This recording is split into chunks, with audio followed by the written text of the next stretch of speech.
नमस्कार, Kumar astro science में आपका स्वागत है मेरे एक नए वीडियो के साथ। आज के इस वीडियो में हम बात करेंगे कर्क लगन के लिए कैंसर एसेंडेंट के लिए सितंबर 2024 के मंथली प्रेडिक्शन के विषय में। तो आइए सबसे पहले बात करते हैं प्लेनेटरी मूवमेंट के विषय में। सूर्य ग्रह 16 अगस्त 2024 से 15 सितंबर 2024 तक सिंह राशि में आपके सेकंड हाउस में अपनी स्वयं राशि में गोचर करेंगे और 16 सितंबर के बाद ये आपके थर्ड हाउस में कन्या राशि में गोचर करेंगे। मंगल ग्रह 26 अगस्त 2024 से 19 अक्टूबर 2024 तक मिथुन राशि में आपके 12th हाउस में गोचर करेंगे। बुध ग्रह 4 सितंबर 2024 से 22 सितंबर 2024 तक सिंह राशि में आपके सेकंड हाउस में गोचर करेंगे और 23 सितंबर से ये आपके थर्ड हाउस में कन्या राशि में अपनी स्वयं राशि में एक्सॉल्टेड होकर के गोचर करेंगे। देवगुरु बृहस्पति 1 मई 2024 से 13 मई 2025 तक वृषभ राशि में आपके 11th हाउस में गोचर करेंगे। शुक्र ग्रह 25 अगस्त 2024 से 17 सितंबर 2024 तक कन्या राशि में आपके थर्ड हाउस में डिबिलिटेटेड होकर गोचर करेंगे और 17 तारीख के बाद से ये आपके 4th हाउस में अपनी स्वयं राशि में गोचर करेंगे। शनि ग्रह 17 जनवरी 2023 से 29 मार्च 2025 तक कुंभ राशि में आपके 8th हाउस में रेट्रोगेशन की अवस्था में गोचर करेंगे। राहु ग्रह 30 अक्टूबर 2023 से 13 मई 2025 तक मीन राशि में आपके 9th हाउस में गोचर करेंगे और केतु ग्रह 30 अक्टूबर 2023 से 13 मई 2025 तक कन्या राशि में आपके थर्ड हाउस में गोचर करेंगे। अब मैं आपको हाउसेज बताने का प्रयास करता हूं। सबसे पहले बात करेंगे फर्स्ट हाउस के विषय में। फर्स्ट हाउस के ऊपर राहु ग्रह का एस्पेक्ट होना। देखिए, जो समय रहेगा इस समय में विशेष तौर से आपका मन भ्रमित रह सकता है, विचलित रह सकता है, एक अजीब प्रकार का डर आपको सता सकता है। अपनी पर्सनैलिटी को इस समय में आपको बचा करके रखना चाहिए। कोई भी अनुचित कार्य करने से आपको बचना चाहिए। इसके अलावा इस समय में अगर आप कोई व्हीकल इत्यादि ड्राइव करते हैं तो उसके लिए बहुत केयरफुल रहना चाहिए। इस समय में किसी न किसी प्रकार से सर मस्तिष्क में दर्द होना, नज़र दोष इत्यादि होना यहाँ पर दिखाई देता है। अपनी पर्सनैलिटी का ध्यान रखें, खाने पीने का ध्यान रखेंगे तो आपको अवश्य लाभ प्राप्त होगा। आगे बात करते हैं आपके सेकंड हाउस के विषय में। सेकंड हाउस के लॉर्ड सूर्य ग्रह सेकंड हाउस में गोचर करेंगे 15 तारीख तक और बुध ग्रह यहाँ पर साथ में रहेंगे। शनि ग्रह का एस्पेक्ट प्राप्त होता है। देखिए, ये जो समय रहेगा इस समय में विशेष तौर से आपको अपनी वाणी का ध्यान रखना है। 15 सितंबर तक आप जो भी बोलेंगे आपकी वाणी से किसी को हर्ट हो सकता है। ईगोइस्टिक वाणी इस समय में आपकी देखने के लिए मिल सकती है। वाणी तर्क संगत होगी परंतु लोगों को या व्यक्तियों को, सामने वाले व्यक्ति को वह चुभने वाली प्रतीत हो सकती है, ऐसा यहाँ पर प्रतीत होता है।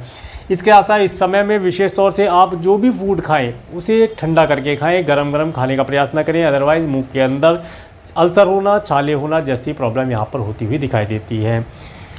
इसके बाद बात करेंगे आपके थर्ड हाउस के विषय में। थर्ड हाउस में केतु ग्रह का गोचर और शुक्र ग्रह डिबिलिटेड होकर गोचर करेंगे और थर्ड हाउस के लॉर्ड बुध ग्रह जो कि आपके सेकंड और थर्ड हाउस में गोचर करेंगे और थर्ड हाउस के ऊपर देवगुरु बृहस्पति का एस्पेक्ट होना, राहु ग्रह का एस्पेक्ट होना और मंगल ग्रह का एस्पेक्ट होना। देखिए, ये समय आपको अच्छे अच्छे वाहनों का सुख देगा परंतु वाहनों से बचकर रहने का प्रयास करें। वाहन अगर ड्राइव करते हैं, मार्केटिंग इत्यादि रिलेटेड कार्य है तो इस समय में पूरा एक प्लान बना करके चलें, रोड मैप बना करके चलें कि किस रूट से आपको किस प्रकार से जाना है, तभी जा कर के लाभ होगा। धन लाभ की प्राप्ति भी हो पाएंगी। आपको आपके पड़ोसी और सिबलिंग्स के माध्यम से धन लाभ प्राप्ति के योग बनेंगे परंतु इस समय में किसी प्रकार से दिखावे के लिए फैशनेबल होने का प्रयास या खर्चा करने से बचना चाहिए।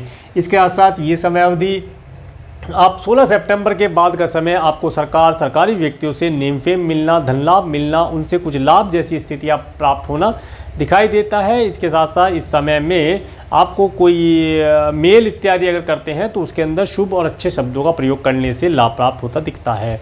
आगे बात करेंगे आपके 4th हाउस के विषय में। 4th हाउस के लॉर्ड शुक्र ग्रह जो कि आपके 3rd और 4th हाउस में गोचर करेंगे और 4th हाउस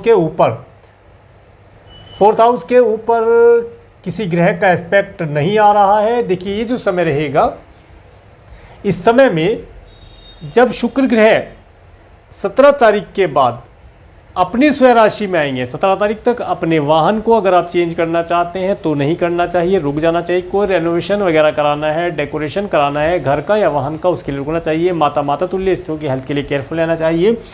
परंतु 17 सितंबर 2024 के बाद का समय बहुत अच्छा है। घर परिवार का सुख होना, अच्छे वाहनों का सुख होना, अच्छे घर का सुख होना, घर को रेनोवेशन कराना चाहते हैं, नया व्हीकल परचेज करना चाहते हैं, उनके लिए समय बहुत अच्छा दिखाई देता है। कोई पेट्स इत्यादि पाल रखा है तो उससे सुख की प्राप्ति होना, एक जिसे कहते हैं पीस की प्राप्ति होना, शांति का अनुभव इस समय में आप प्राप्त कर पाएंगे। इसके बाद बात करेंगे आपके 5th हाउस के विषय में। 5th हाउस के लॉर्ड मंगल ग्रह जो कि आपके 12th हाउस में गोचर करेंगे। 5th हाउस के ऊपर देवगुरु बृहस्पति का एस्पेक्ट होना और इसके साथ साथ राहु ग्रह का एस्पेक्ट होना और शनि ग्रह का एस्पेक्ट होना। देखिए इस समय किसी न किसी प्रकार से आपको आपकी एजुकेशन के अंदर ऑब्स्टेकल देने वाला रहेगा, परंतु फिर भी देवगुरु बृहस्पति जो कि आपके लिए योग कारक प्लेनेट है, आपको एजुकेशन की तरफ प्रेरित करेंगे, कुछ धन लाभ की व्यवस्था वहाँ पर करा देंगे जिससे कि आपकी एजुकेशन कंटिन्यू चल पाए। इस समय में आपको अपना पूरा फोकस एजुकेशन के ऊपर करके चलने से लाभ होगा। अगर आप एब्रोड से कोई एजुकेशन लेना चाहते हैं तो वो एजुकेशन इस समय में आप प्राप्त कर सकते हैं, उस एजुकेशन को प्राप्त करने से आपको लाभ प्राप्त होगा। या आप एब्रोड जाना चाहते हैं एजुकेशन के पर्पज़ से, एजुकेशनली पर्पज़ से एब्रोड जाना लाभदायी रहेगा। इसके साथ साथ अगर आपका क्रिएशन से रिलेटेड कुछ कार्य है तो उन कार्यों में आपको थोड़ा सा केयरफुल रहना चाहिए। एक तो सबसे पहले एग्रेसिव नहीं होना है, उससे बचकर रहना है। दूसरा, अगर आप इस समय में संतान को कंसीव कराना चाहते हैं तो संतान को कंसीव कराने से पहले किसी अच्छे एस्ट्रोलॉजर से अपना बर्थ चार्ट दिखा करके कुछ छोटे छोटे उपाय करके, दान पुण्य इत्यादि करके, इसके साथ साथ डॉक्टर से कंसल्ट करके आप संतान को कंसीव करा पाएंगे। संतान को कंसीव कराने के लिए समय बेहतर है, परंतु थोड़ा सा हेल्थ का ध्यान रखा जाए। इसके साथ साथ अगर आप संतान ऑलरेडी कंसीव हो चुकी है तो इस समय में किसी प्रकार से भारी वजन ना उठाएं, ज़्यादा भागदौड़ ना करें और जिसे कहते हैं कि वाहनों से किसी भी प्रकार से दिक्कत हो सकती है तो उनसे बचकर रहने का प्रयास करें। ट्रैवल ना करें, ट्रैवल करने से भी दिक्कत होती है, झटका वगैरह लग जाता है, तो उससे ध्यान रखेंगे, लाभ प्राप्त होगा। इसके बाद बात करेंगे आपके 6 हाउस के विषय में। 6 हाउस के लॉर्ड देवगुरु बृहस्पति जो कि आपके 11th हाउस में गोचर कर रहे हैं और 6 हाउस के ऊपर मंगल ग्रह का एस्पेक्ट होना और इसके साथ साथ किसी ग्रह का एस्पेक्ट यहाँ नहीं प्राप्त होता है।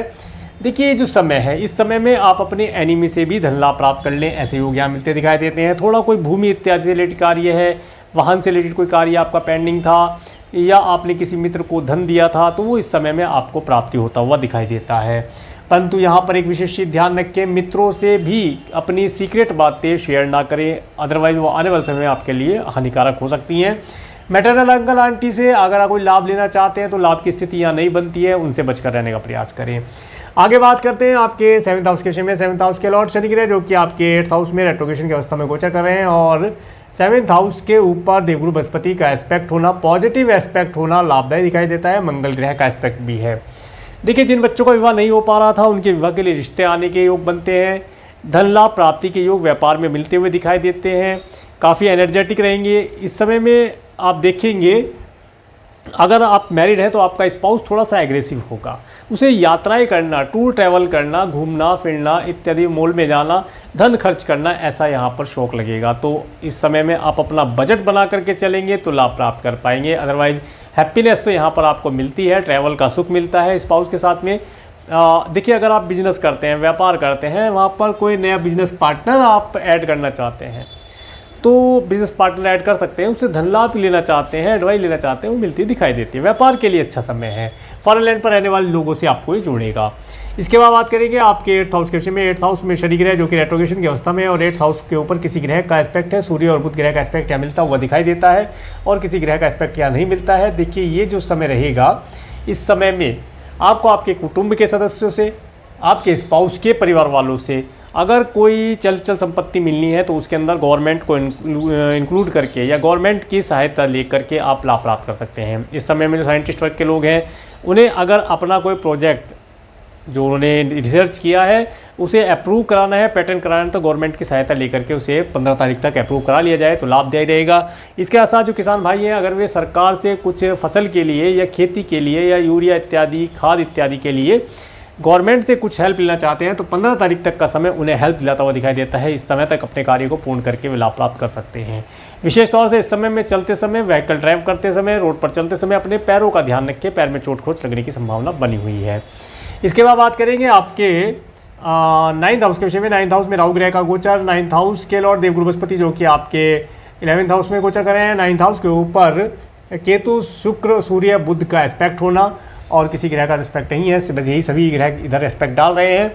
देखिए भाग्य में किसी न किसी प्रकार से ऑब्स्टेकल आना, यात्राओं में ऑब्स्टेकल आना, जैसे मैंने बताया कि वाहनों से रिलेटेड प्रॉब्लम, तो इस तरह की प्रॉब्लम हो सकती है। हाँ, फॉरेन अगर आप जाना चाहते हैं तो फॉरेन जाने के लिए गवर्नमेंट की सहायता आपको प्राप्त होगी। फॉरेन लैंड पर जाने के लिए योग अच्छे बने हैं। सर कोई भी धार्मिक अनुष्ठान, पूजा पाठ इत्यादि करेंगे उसके अंदर ऑब्स्टेकल आना, मन ना लगना, पूजा पाठ या धार्मिक अनुष्ठान का पूर्ण ना हो पाना, ऐसी स्थिति बनती हुई दिखाई देती है। इस समय में राज्य शासन सरकार सत्ता से रिलेटेड कार्यों के अंदर थोड़ा ऑब्स्टेकल के बाद आप अपने कार्यों को पूर्ण करा पाएंगे, ऐसे योग मिलते दिखाई देते हैं। वीज़ा PR ग्रीन कार्ड के लिए अप्लाई करने के लिए समय बेहतर है, इस समय में इस कार्य को पूर्ण कर लिया जाए, लाभ मिलेगा।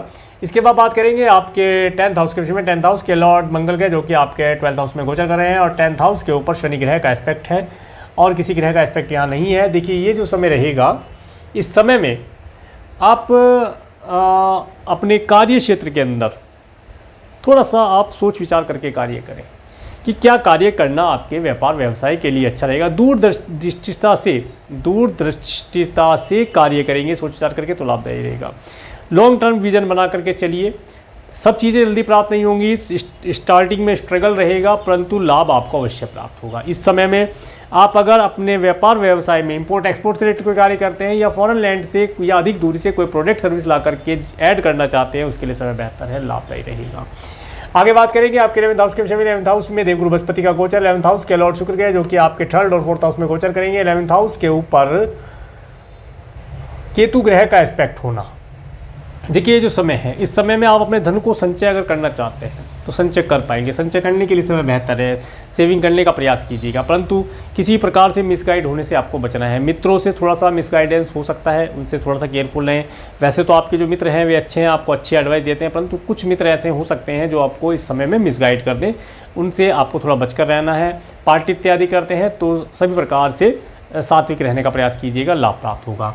आगे बात करेंगे आपके 12th हाउस के विषय में। 12th हाउस में मंगल ग्रह गोचर, 12th हाउस के लॉर्ड बुध ग्रह जो कि आपके 2nd और 3rd हाउस में गोचर करेंगे और 12th हाउस के ऊपर किसी ग्रह का एस्पेक्ट नहीं जाता है। देखिए ये जो समय है, इस समय विशेष तौर से अपनी आँखों के लिए केयरफुल रहें। हेल्थ रिलेटेड अगर कोई प्रॉब्लम है तो उसके लिए केयरफुल रहें। आँखों पर गूगल्स इत्यादि या कोई भी एस्पेक्ट आपके लगते हैं, चश्मा वगैरह लगाते हैं, वो लगा करके रखें तो अच्छा रहेगा। इस समय में आप अगर फ़ॉरेन जाना चाहते हैं तो फ़ॉरेन जाने के लिए एजुकेशनल पर्पज़ से आप जा सकते हैं, जाना लाभदायी रहेगा। फॉरेन पर रहने वाले लोगों से मिलना, वार्तालाप करना, नए क्लाइंट, सर्विस, कस्टमर, प्रोडक्ट, ये सब ऐड करने के लिए बेहतर रहेगा। समय अच्छा है, लाभदायी है, लाभ उठाने का प्रयास किया जाए। इसके बाद मैं आपको डेट वाइज बताने का प्रयास करता हूँ। 1-2-3 सितंबर का समय। देखिए 1-2-3 सितंबर का समय आपको धन देने वाला रहेगा।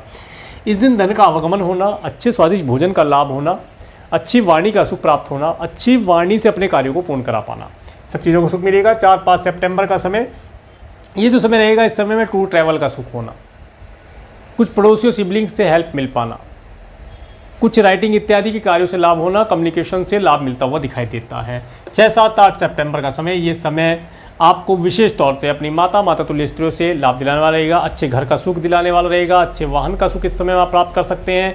इसके साथ साथ अगर आपने कोई पेट्स इत्यादि पाल रखा है तो उसके माध्यम से सुख का लाभ प्राप्त करना यहाँ पर दिखाई देता है। 9-10 सितंबर का समय, 9-10 सितंबर का समय आपको एजुकेशन के लिए अच्छा दिखाई देता है, धन लाभ के लिए अच्छा दिखाई देता है। कोई एंट्रेंस एग्जाम देना चाहते हैं उसके लिए अच्छा दिखाई देता है। संतान को कंसीव कराना चाहते हैं तो इस समय में कराना लाभदायी रहेगा। 11-12-13 सितंबर का समय, ये समय विशेष तौर से हेल्थ और लीगल मैटर, लोन, डेब्ट्स इत्यादि के लिए एनिमी से बचकर रहने के लिए कहूँगा। सब चीज़ों का ध्यान रखेंगे तो लाभदायी रहेगा। 14-15 सितंबर का समय, ये समय 14-15 सितंबर का समय आपको विशेष तौर से अगर आप मैरिड हैं तो हैप्पी मैरिड लाइफ का सुख देने वाला रहेगा। व्यापार व्यवसाय में आपका नेम फेम होना, धन लाभ की प्राप्ति होना यहाँ पर दिखाई देता है। नई पार्टनरशिप करना चाहते हैं, रुक जाए, प्रेजेंट टाइम पार्टनरशिप के लिए अच्छा नहीं है, परंतु पुराने जो पार्टनर हैं उनसे लाभ प्राप्ति के योग बनते दिखाई देते हैं। इसके बाद 16-17 सितंबर का समय, 16-17 सितंबर का समय आपको ऑब्स्टेकल देने वाला रहेगा। इस दिन किसी न किसी प्रकार से ऑब्स्टेकल आना, पैतृक संपत्ति रिलेटेड कोई कार्य पेंडिंग है उन्हें पूर्ण कर पाने का अवसर प्राप्त होगा। वार्षिक संपत्ति में आपको कुछ लाभ मिलता दिखाई देता है। थोड़ा सा गवर्नमेंट को इंक्लूड करके चलेंगे तो लाभ प्राप्त हो पाएगा। इसके बाद 18-19 सितंबर का समय, ये समय अगर आप फ़ॉरेन जाना चाहते हैं, फ़ॉरेन जाने के लिए अच्छा दिखाई देता है, लव रिलेशन बनाने के लिए अच्छा दिखाई देता है। इन सब चीज़ों के लिए समय बेहतर है, इन सब चीज़ों के लिए आप प्रयास कर सकते हैं। वीज़ा PR ग्रीन कार्ड के लिए अप्लाई करना लाभदायी रहेगा। 20-21 सितंबर का समय, देखिए 20-21 सितंबर का समय जो रहेगा, ये समय जो जॉबलेस हैं या बिजनेस में कुछ एक्सपेंशन करना चाहते हैं उनके लिए अच्छा दिखाई देता है। व्यापार व्यवसाय में उन्नति के योग बनेंगे। जॉब में आपका प्रमोशन अगर होने वाला है तो इस दिन हो सकता है। जो प्रमोशन के लिए या सैलरी इंक्रीमेंट के लिए बात करने के लिए समय बेहतर दिखाई देता है। 22-23 सितंबर का समय आपको धन देने वाला रहेगा। इस दिन धन का आवागमन होना आपके पास और मित्रों का सुख होना, कोई प्रॉपर्टी इत्यादि का लाभ होता हुआ भी दिखाई देता है। इसके बाद 24-25 सितंबर का समय, 24-25 सितंबर का समय, ये विशेष तौर से आपको डोनेशन इत्यादि से जोड़कर रखिएगा। आपको इस दिन डोनेशन करना चाहिए। ये दिन एक्सपेंसिव रहने वाला है। इस दिन अगर आपका कोई लीगल मैटर है या आपका कोर्ट केस इत्यादि से रिलेटेड कार्य पेंडिंग है या आपको मेडिकल मेडिसिन से रिलेटेड कार्य पेंडिंग है, उनके ऊपर धन खर्च होता हुआ दिखाई देता है। अगर आप फॉरेन जाना चाहते हैं एजुकेशन के पर्पज़ से, तो इस डेट का प्रयोग कर सकते हैं, तो आपके लिए लाभदायी रहेगा। इसके बाद 26, 27, 28 सितंबर का समय, इस दिन आप काफ़ी खुश रहेंगे, आपका मन प्रसन्न रहेगा और इस दिन आप अपने आगामी भविष्य के लिए कोई योजना बना सकते हैं, बनाना लाभदायी रहेगा। ये दिन किसी एस्ट्रोलॉजर से कंसल्ट करने के लिए, अपने भविष्य की जानकारी प्राप्त करने के लिए भी बेहतर दिखाई देता है। 29, 30 सितंबर का समय आपको धन देने वाला रहेगा। इस दिन धन का आगमन होना, अच्छे स्वादिष्ट भोजन का लाभ होना, वाणी का सुख होना, सब चीज़ों का लाभ आप प्राप्त कर पाएंगे। तो ये था कर्क लगन के लिए सितंबर 2024 का मंथली प्रेडिक्शन। और मेरे इस वीडियो को प्रेम को देखने के लिए, मेरे चैनल पर प्रेम को बनाने के लिए आपका प्रेम को धन्यवाद। नमस्कार।